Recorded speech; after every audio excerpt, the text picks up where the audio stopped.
क्या जिस तीसरे विश्व युद्ध से बचने की पूरी दुनिया ने कोशिश की, अब वो रूस यूक्रेन जंग से शुरू हो चुका है? ये सवाल इसलिए क्योंकि जो ट्रंप रूस यूक्रेन जंग को चुटकियों में खत्म करने का दावा कर रहे थे, वो ट्रंप ही अब रूस और पुतिन को धमकाते हुए कह रहे हैं कि अमेरिका और नेटो देश मिलकर कुछ बड़ा करने वाले हैं। और पुतिन के पास 48 घंटे हैं कि वो लंबी और खूनी जंग करना चाहते हैं या फिर यूक्रेन के साथ युद्ध विराम।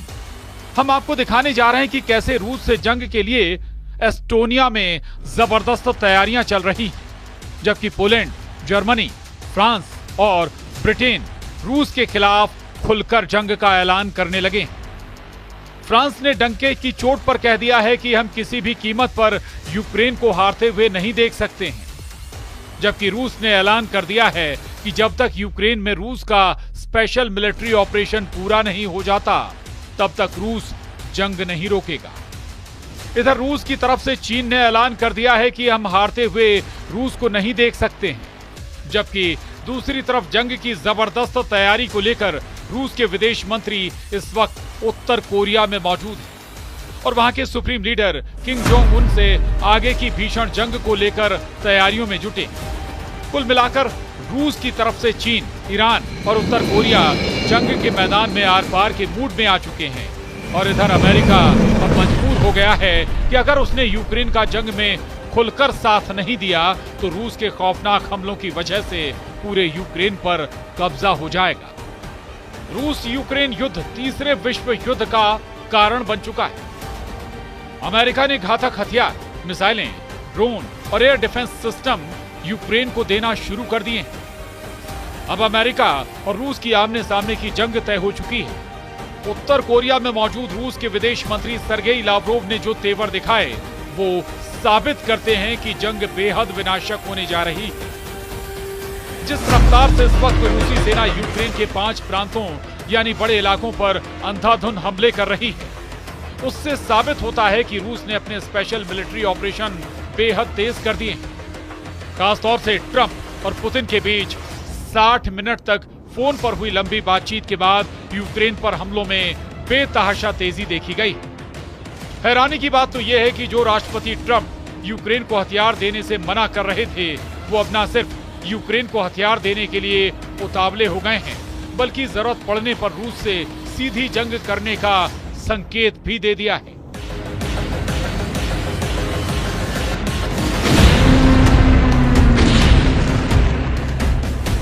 सबसे पहले आप ये जान लीजिए, आखिर इस वक्त रूस के हमलों में ऐसा क्या है कि अब अमेरिका और फ्रांस जैसे देश रूस से सीधी जंग करने का ऐलान करने लगे।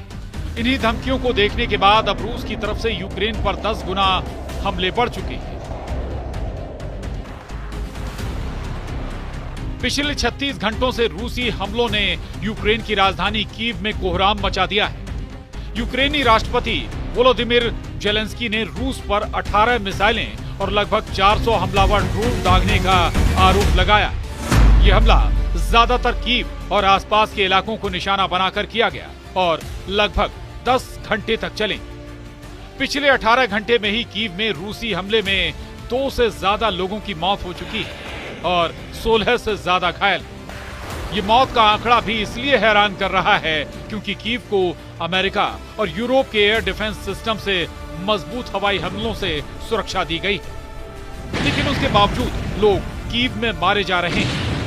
यह हमला रूस द्वारा युद्ध के अपने सबसे बड़े हवाई हमले के एक दिन बाद हुआ, जिसमें 728 ड्रोन और 13 मिसाइलें शामिल। 10 जुलाई को ही रूस के हमले में यूक्रेन के चेर्निहिव, सुमे, पोल्टावा, किरोवोग्राद और खार्किव क्षेत्र में भारी तबाही हुई। वही रूसी रक्षा मंत्रालय का दावा है कि उसकी सेना ने काला सागर, बेलगोरोड, कुर्स्क, क्रीमिया और पेंजा के ऊपर 17 यूक्रेनी ड्रोनों को रोका था। रूस पिछले 10 दिन से यूक्रेन पर बेहद तेज रफ्तार हमले कर रहा है। दावों के मुताबिक रूस इस वक्त ईरानी निर्मित शाहिद 136 ड्रोन, स्कंदर M मिसाइलों, सुखोई सीरीज के लड़ाकू विमानों, TU सीरीज के बम वर्षकों से बेहद सटीक हमले यूक्रेन पर कर रहा है। यूक्रेन का दावा है कि रूस ने नए इलाकों को इसलिए निशाना बनाना शुरू कर दिया है ताकि यूक्रेन की अग्रिम सुरक्षा पंक्ति को तोड़ा और भटकाया जा सके। कुछ खबरों में दावा किया गया है कि पुतिन के आदेश पर रूसी सेना की छोटी छोटी टीमों को यूक्रेन पर हमला करने के लिए भेजा गया। 4 और 2 पहियों वाली बाइकों से रूसी सेना यूक्रेन के नए इलाकों में तेजी से हमले कर रही है, जिसकी वजह से यूक्रेन के सामने समस्या ये हो गई है कि रूसी सैनिकों की छोटी हमलावर टीमों को मारने में बहुत ज्यादा हथियार और सैनिकों की जरूरत पड़ रही है। रूस की इसी खूनी रणनीति को देखते हुए अमेरिका और फ्रांस ही रूस से सीधी जंग की तैयारी में जुट चुके हैं और इसीलिए अमेरिका ने ऐलान कर दिया है कि उसने यूक्रेन को हथियार सप्लाई शुरू कर दी है, जिसे रोका गया था। अमेरिकी अधिकारियों ने रॉयटर्स और एसोसिएटेड प्रेस को बताया कि अमेरिका ने यूक्रेन को तोप खाने के गोले और मोबाइल रॉकेट आर्टिलरी मिसाइलों की आपूर्ति फिर से शुरू कर दी। डोनाल्ड ट्रंप ने दावा किया कि उन्हें नहीं पता कि पिछले हफ्ते शिपमेंट को रोकने का आदेश किसने दिया। अधिकारियों ने नाम ना छापने की शर्त पर बताया कि 155 मिलीमीटर आर्टिलरी गोले और GAML RS यानी मोबाइल रॉकेट आर्टिलरी मिसाइलें उपलब्ध कराई जा रही हैं। पिछले हफ्ते रोकी गई शिपमेंट में 30 पैट्रियट मिसाइलें, 8500 155 मिलीमीटर आर्टिलरी गोले, 250 से ज्यादा सटीक GML RS मिसाइलें और 142 हेल फायर हवा से सतह पर मार करने वाली मिसाइलें शामिल। हैरानी की बात तो यह है कि अमेरिका के राष्ट्रपति के आदेश नहीं देने पर भी यूक्रेन को हथियार सप्लाई किसने रोकी, इसका सही पता अभी तक नहीं चला है। फिलहाल यूक्रेन को हथियार सप्लाई शुरू हो गई।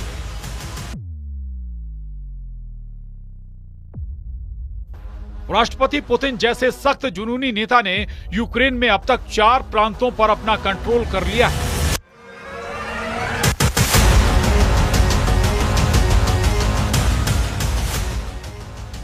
जबकि एक प्रांत पर कंट्रोल करने के करीब है।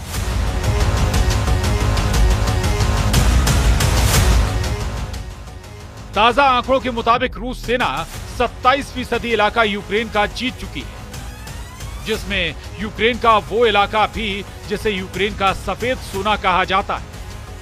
ताजा जानकारी के मुताबिक इस वक्त रूस की स्कंदर-M मिसाइलों ने यूक्रेन के चीथड़े उड़ाकर रख दिए हैं, जबकि राष्ट्रपति जेलेंस्की रूस से आखिरी जंग करने के लिए नेटो देशों से आखिरी जोर लगाने की गुहार लगा चुके हैं। हेग में नेटो समिट के दौरान जेलेंस्की और ट्रंप के बीच 50 मिनट की मीटिंग हुई थी, जबकि नेटो के 32 देशों ने मीटिंग में रूस से अगले 10 साल तक जंग का प्लान बनाया।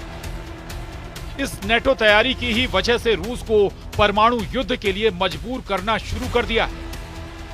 रूस के विदेश मंत्री सर्गेई लावरोव ने एटम बम से तीसरे विश्व युद्ध को लेकर जो प्रलयकारी चेतावनी दी है, रूसी विदेश मंत्री सर्गेई लावरोव ने एक नई चेतावनी जारी की है कि परमाणु प्रलय घड़ी आधी रात के करीब आ रही है और तीसरे विश्व युद्ध की आम चर्चा हो रही है।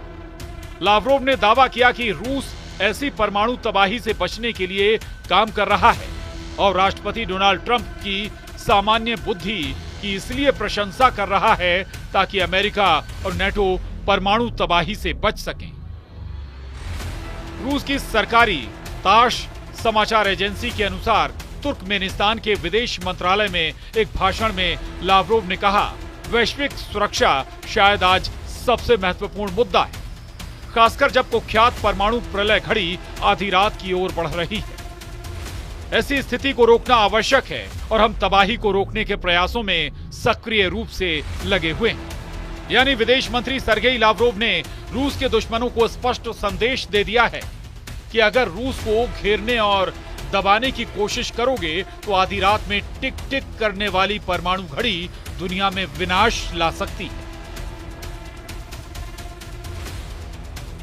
हम पिछले लगभग 4 सालों से देख रहे हैं कि रूस अपने दम पर यूक्रेन समेत नेटो के 32 देशों से जंग कर रहा है, लेकिन हैरानी की बात तो यह है कि अमेरिका यूक्रेन को जंग नहीं जिता पा रहा।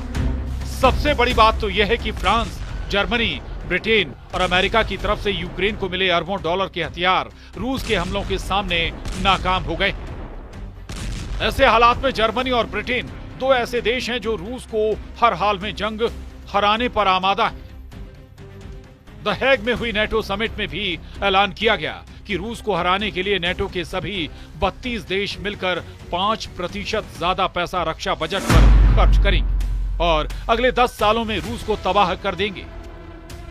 द हेग में हुई नेटो समिट में जैसे ही ये फैसला हुआ, उसके 24 घंटे के बाद जर्मनी में नेटो के लड़ाकू विमानों पर ऐसा हमला हुआ जिसके बारे में दावा किया गया कि इस हमले के बाद तीसरा विश्व युद्ध भड़क सकता है। 41 महीने से रूस यूक्रेन जंग चल रही है। इस बीच रूस का क्रूर मिसाइल मिशन यूक्रेन की सुरक्षा को भारी पड़ रहा है। Advance Iskander M missile America निर्मित पैट्रियट प्रणाली को बुरी तरह से तबाह कर रही है, जबकि रूस tornado S rocket launcher smart हथियारों से यूक्रेनी ठिकानों पर हमला कर रहे हैं। यूक्रेनी वायु रक्षा ध्वस्त हो रही है और युद्ध का मैदान तेजी से बदल रहा है। जेलेंस्की ने अमेरिका से अधिक पैट्रियट मिसाइलें मांगी हैं ताकि रूस का मुकाबला किया जा सके।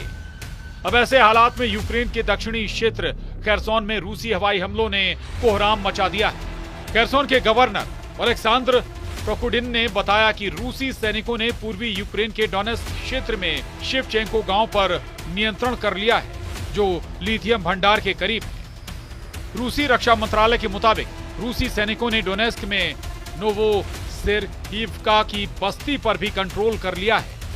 हालांकि यूक्रेन के टॉप जनरल अलेक्सांद्र सिरस्की का दावा है कि यूक्रेन की सेना ने इस हफ्ते यूक्रेन के उत्तरी क्षेत्र सुमे इलाकों से रूसी सेना की बढ़त को रोक दिया है, लेकिन उसके बावजूद रूसी सेना तेजी से निप्रोपेट्रोस इलाके की तरफ बढ़ रही है। ऐसे हालात में अगर रूस यूक्रेन के साथ जर्मनी, अमेरिका, फ्रांस और ब्रिटेन से भी जंग शुरू कर रहा है तो ये तीसरे विश्व युद्ध का साफ संकेत है।